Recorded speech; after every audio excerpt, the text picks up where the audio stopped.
ओम ब्रह्मा मुरारी त्रिपुरांतकारी भानु शशि भूमि सुतो बुधश्च गुरुश्च शुक्र शनि राहु केतव सर्वे ग्रहा शांतिकरा भवन्तु सर्वे ग्रहा शांतिकरा भवन्तु क्रूरग्रह शांतिकरा भवन्तु नवग्रह शांतिकरा भवन्तु। नमस्कार, स्वागत है आपका आचार्य वाणी में। मैं आचार्य डॉक्टर विक्रमादित्य आपके साथ, और आज का विषय हमारा कर्क राशि। कर्क राशि वालों के लिए जो शुक्र और बुध का परिवर्तन एक ही दिन मार्च में होने जा रहा है, क्या कुछ आपके लिए योग बनाएगा। देखिए आप कर्क राशि वालों, आपकी राशि के अनुसार से शुक्र और बुध आपकी राशि में बड़े महत्वपूर्ण भावों के स्वामी हैं। शुक्र की यदि बात करें तो ये आपके भाग्य के स्वामी हैं, विशेष आपके लिए चतुर्थ भाव के सुख के भाव के स्वामी हैं, लाभ के भाव स्वामी हैं। और वहीं जो बुध हैं वो आपकी राशि के अनुसार से यदि देखा जाए तो पराक्रम भाव के स्वामी, साथ साथ मोक्ष के स्वामी भी हैं, 12वें भाव कंफर्ट के स्वामी भी हैं। और ऐसे में इन दोनों भावों का राशियों का परिवर्तन जो होने जा रहा है वो भी बड़ा महत्वपूर्ण है। अष्टम भाव और नवम भाव में दोनों में परिवर्तन के योग बन रहे हैं। अष्टम भाव में शुक्र जा रहे हैं और नवम भाव में बुध जा रहे हैं। मीन राशि में प्रवेश कर रहे हैं बुध मीन राशि में प्रवेश करेंगे। मीन राशि में बुध जाके हो जाते हैं कमजोर, और नवम भाव जो है वो भाग्य का भाव है। मीन राशि यहाँ पड़ी है आपकी राशि के अनुसार से, कर्क के हिसाब से, कर्क राशि के हिसाब से 9वें भाव में 12 नंबर की राशि है, और 12वें नंबर की राशि जो है उसको मीन बोला जाता है। और मीन में जाके जो बुध है वो कमजोर हो जाते हैं, और भाग्य का जो यानी ट्यूबलाइट की तरह लुपलुपाने के योग बन जाते हैं। ऐसे में बहुत आवश्यकता है आपको ग्रहों की स्थिति को समझते हुए उनके उपायों को सही समय पर कर लिया जाए, नहीं तो ये करीब करीब जो 20 दिन का समय है बुध का, ये परिवर्तन का समय, जो 7 तारीख को जैसे हमने कहा कि 2-2 ग्रहों का परिवर्तन का योग बन रहा है, 2-2 ग्रहों का परिवर्तन के हिसाब से जो परिवर्तन का योग स्थिति सामने बन के आ रही है, वो करीब करीब 7 तारीख को मीन में बुध प्रवेश करेंगे सुबह 9:35 पर, और 26 मार्च तक रहेंगे इसी राशि में। अस्त अवस्था में परिवर्तन होगा, 13 तारीख को बुध उदय भी हो जाएंगे।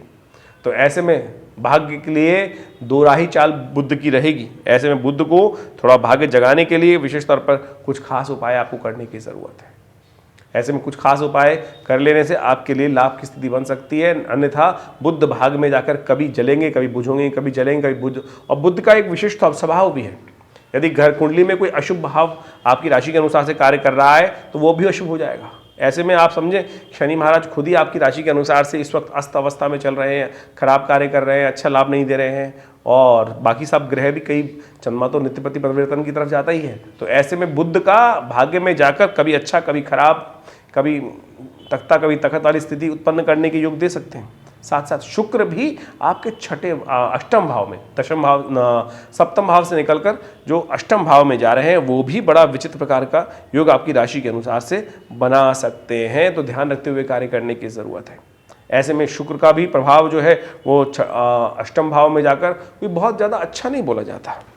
और ऐसे में विशेष तौर पर कुछ यदि आप देखें तो ध्यान रखते हुए कार्य करना पड़ेगा। कोई नए कुछ आफतें परेशान करने के योग बना सकती हैं। तो जो शास्त्र कर्क राशि के संबंध में बात करें तो आफतों से बचते हुए कार्य करने की ज़रूरत है।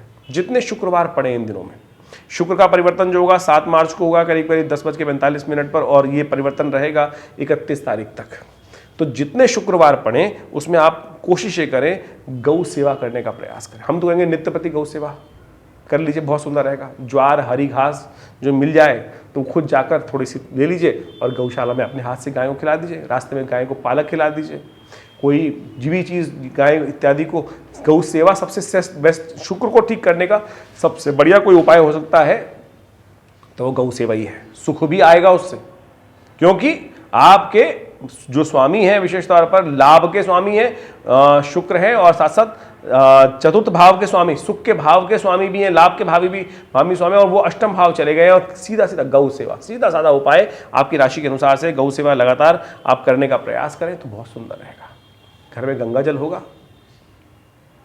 गंगा जल होगा, कोशिश ये करें पवित्रीकरण करके नित्य प्रति स्नान इत्यादि गंगा जल से करने का प्रयास कीजिए। ये खास उपाय है बुद्धि को शक्ति देने के लिए। तो बुद्ध की शक्ति भी कैसे आएगी हमने आपको बताने का प्रयास किया। तो इससे आप देखिएगा बहुत महत्वपूर्ण परिवर्तन आने के योग आपकी राशि के अनुसार से बन सकते हैं। छोटे छोटे उपाय हमने जो आपकी राशि के अनुसार से बताए हैं, यदि करेंगे तो बहुत सुंदर तरीके से आपके लिए स्थिति उत्पन्न करने के, अच्छे लाभ की स्थिति उत्पन्न करने के योग बना सकते हैं। ये छोटे छोटे उपाय अवश्य करने का प्रयास कीजिए, देखिएगा परिवर्तन होने के योग अच्छे से बनते दिखाई देंगे, आगे बढ़ने के योग बने। देखिए एक बात का और ध्यान रखिएगा, ये जो ग्रहों का परिवर्तन होने जा रहा है वाणी दोष देने के योग बनाता है। बहुत जल्दी जल्दी आप कुछ बातें बोल सकते हैं, बिना सोचे समझे कुछ कमिटमेंट कर सकते हैं। बुद्ध का ये परिवर्तन आपकी कमिटमेंट में आपको भाग्य से नुकसान देने के योग बना देगा। ये बुद्ध जो आपके अष्टम भाव से निकलकर नवम भाव में जा रहे हैं, मीन राशि में जा रहे हैं, तो जिह्वा के व्यापार के कारण से बिना सोचे समझे, पता नहीं कब मुख से क्या निकल जाए, कोई अपशब्द ना निकल जाए और उसके कारण से आपके लिए फिर नुकसान होने के योग बन जाए। तो ध्यान रखते हुए कार्य करने की ज़रूरत है। तो गंगा जल का हम जो उपाय बताया उसको नित्य प्रति अपने थोड़े से पानी में डाला। गंगा जल से स्नान करने का तरीका है, एक ढक्कन गंगा जल लिया घर से आपने उठाकर, उसको अपने नहाने वाले पानी में डाल दीजिए, उससे स्नान कर लीजिए। नहीं तो हल्का सा छिड़क लीजिए, कुछ भी वस्त्र इत्यादि पहन के ही छिड़क लीजिए थोड़ा सा। गंगा स्नान मंत्र से हो गया, ओम अपवित्र पवित्रो वा सर्वावस्थांगतो विवा या स्मृत पुंडरीकाक्षम सभाय अभ्यंतर शुचि। गंगा मतलब गंगा का स्मरण करते माँ गंगा ये नमः, इतना बात कहते ही सिर्फ आप देख लीजिए। देखिएगा ये सुंदर उपाय जो हम आपको बता रहे हैं, हींग लगे ना फिटकर रंग चोखा अवश्य देंगे। तो कर्क राशि वालों, आपकी राशि के अनुसार से जैसे ग्रहों का योग बन रहा है, ये हमने आपको समझाने का प्रयास किया है। इन सब चीज़ों को लाभ लेते हुए कार्य करना आपके लिए अच्छा रहेगा, आगे बढ़ने की स्थिति उत्पन्न करेगा। ये तो हमने गोचर का प्रभाव बताया आपकी राशि के अनुसार से। गोचर का प्रभाव तो राशि के हिसाब से समझ में आता है, लेकिन हर व्यक्ति की जन्मपत्री तो अलग है, उसमें महादशाएं, दशाएं, ग्रहों की अवस्थाएं, वो सब चीज़ें देखने को मिलती हैं और उनके अनुसार से परिवर्तन का योग क्या कुछ आपके लिए करेगा। अब ये कई लोग मिसकंसेप्शन कर लेते हैं कि संसार में सबके लिए सेम प्रभाव होगा। नहीं, ये तो कहना बिल्कुल कहीं भी कि सब समस्त मेष राशि वालों के लिए, समस्त वृषभ राशि वालों के लिए एक ही प्रकार का प्रभाव होगा। जो हम मकर राशि का सब बात कर रहे हैं, हर मकर राशि वालों के लिए हाँ, हवाएं तो उस तरफ चलेंगी। अब आपकी दशा महादशा क्या है, क्या नहीं है, लग्न क्या है, उन सब के ऊपर भी निर्भर बहुत कुछ करता है। तो आप कैसी अवस्था में उस समय में लाभ कितना ले पाएंगे। जैसे सूर्य तो नित्य प्रति निकलता है, हर व्यक्ति के लिए निकलता है, हर व्यक्ति के लिए निकलता है ना, लेकिन किसी को वो सूर्य सुहाता है और किसी को वो सूर्य कष्ट भी दे सकता है।